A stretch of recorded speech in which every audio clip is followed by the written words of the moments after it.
Okay, so good day everyone. So for today, we will be discussing our lesson about global media culture. So we all know that international mass media has played a vital role in enhancing globalization and is linked societies closer with the exchange of ideas, culture, and multiple information. So it has managed to do so with the help of capitalism. However, the process of globalization of culture constitutes a debate on whether mass media has been pluralistic and neutral in facilitating the flow of ideas, or has it been an instrument for the domination of the Western culture. So to explain the influence of globalization on our global media culture. So you are given the three major analytical perspective of media globalization. So first, we do have the communication in development that views media as an instrument of change in developing countries with its capacity to alter values and attitudes toward modernization. You also have your cultural imperialism, which asserts an even relationship in the flow of hardware transfer of technology and media alongside the software transfer of cultural products that contribute to the dependency on the part of the developing countries to developed countries. And lastly, the cultural imperialism, asserting that there is an optimistic view on the diversity of our global media relation, constituting the variety of producers in our locales. So let us discuss one by one the different analytical perspective of media globalization. So first, the communication and development paradigm is also called the modernization paradigm. So it marked during the post-World War II period, so it marked the prominence of the models of development through mass media and the free-flow of information, particularly under the leadership of United States of America. So the modernization paradigm views that the reason of countries' development is not because of lack of natural resources, whereas it was caused by the education and the mass media that have the fundamental task on the building of the human capital. So mass media has been viewed to play a critical role in the development of the modernization paradigm. So there are lots of scholars who study the modernization paradigm. So let us take them one by one. So number one, we do have Wilbur Schramm. So according to Schramm, so he observed a positive association between communication components to that of the social, political, and economic components of our national growth. So according also to him, the task of the mass media of information in the new idea of education is to speed and ease the long, slow social transformation required for economic development, and in particular, to speed and smooth the task of mobilizing human resources behind the national effort. So, sa mga statements given by Wilbur Schramm, we can say that there is a positive association between the media and the globalization. So somehow this mass media has really had an impact on the globalization process. Next on that, we also have David Lerner. So David Lerner proposed that the developing societies must follow the Western concept of modernity in order to achieve development. He also emphasized the importance of empathy, saying that as people are more exposed to media, the greater is their capability to imagine themselves as a strange person in a strange situation, places, and time than did people do in any previous historical epochs. So, ang tatandaan lang natin kay David Lerner is that he posted the idea that mass media has a power to what? To foster or to develop our empathic skills. Next on that is Benedict Anderson. So, Benedict Anderson emphasized the role of our printed media uh, and capitalism on instilling our nationalism as well as the sense of our belongingness by creating imagined communities. So, just like a learner, so Benedict Anderson has also interactive in integrative, he believes on the interactive and integrative capabilities of media, preventing social disintegration as a critical process to the success of the efforts made for modernization. So ito class yung dahilan kung bakit, say for example, nung mga panahon na nakaranas tayo ng mga bagyo, so ang mga tao ay ano class, so sila ay nagbibigay ng tulong sa isa't isa. So through the use of social media, through the use of this powerful internet connection that we do have nowadays, so kaya napaparating natin yung tulong natin doon sa mga kababayan natin na Pilipino, and that is one way of evidence depicting that we develop our empathic skills. Next on that is the modernization paradigm. So according to Everett Roger. So sa kanya naman, he forwarded a nuanced relationship by treating mass media as a factor that intervenes between antecedents and consequences of modernization.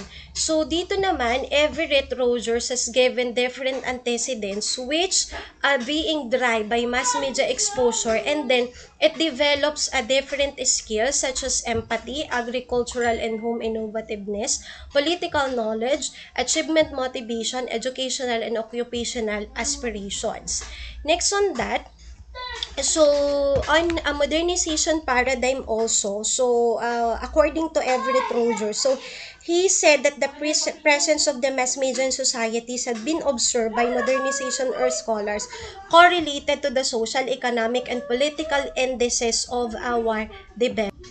Okay, so just like the other paradigm, I know, so it also have a criticism and weaknesses. So one of the weaknesses daw of the modernization paradigm, according to Quran of Park, is that it laid down is that the government spousing the Western model of modernization use the media system in sustaining control over the population rather than on promoting education for democracy. So they also stated how the national development model was used to justify the arbitrary exercise of political power, political indoctrination, and the restriction over the freedom of expression. So ito yung dahilan class kung bakit meron tayong mga development programs implemented by UNESCO, UNDP, and USAID. So this theories of modernization of paradigm has greatly influences these agencies of our government.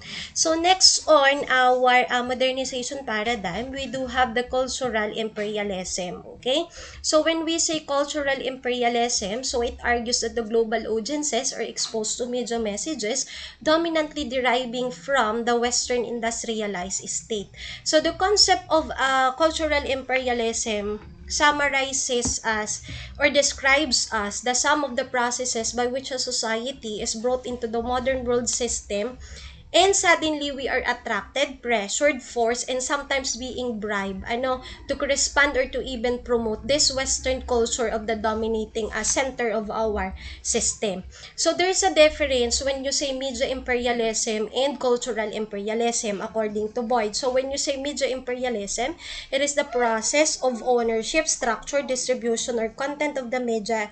Any country are singly or together are subject to substantial external pressures from the media interests of any other country or countries without proportionate reciprocation of influence by the country so affected. So in short, media imperialism model views modern communication media has been having designed to maintain and expand dependence and domination over the world.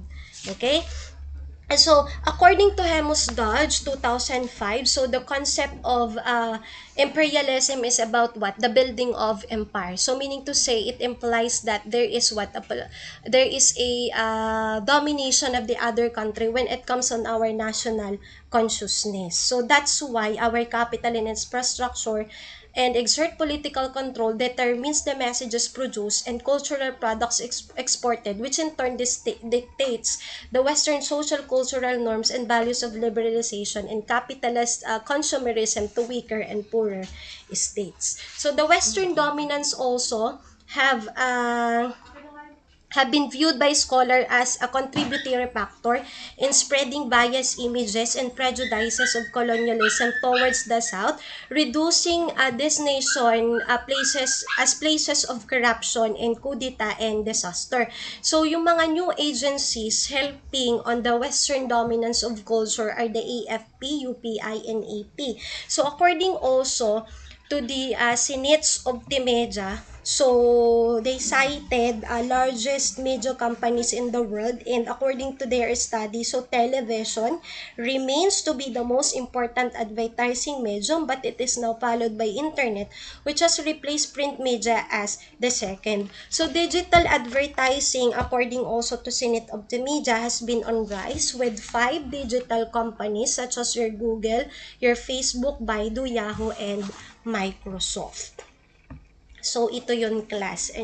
So the digital advertising has been on rise. Included in the top 30 and representing 65% of the entire internet advertising market.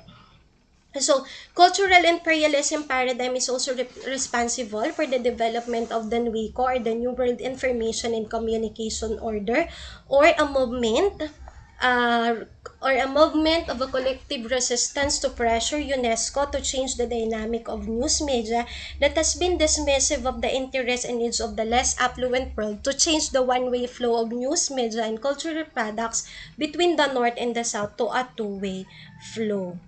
So next on that, meron tayo pang tinatawag, class, na product of NWICO, which is the McBride Commission Report, who forwarded the recommendations of many voices, one word, that aim to promote independence, diversity, and pluralism of media to strengthen the national media of the South.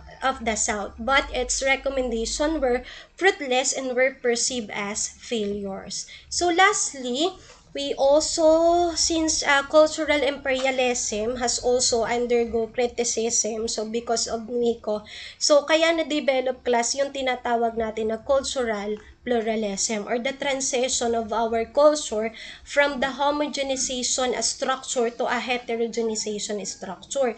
So this is also called as cultural globalization. So from one-way model of our culture, so it becomes a multi-directional flow of different culture.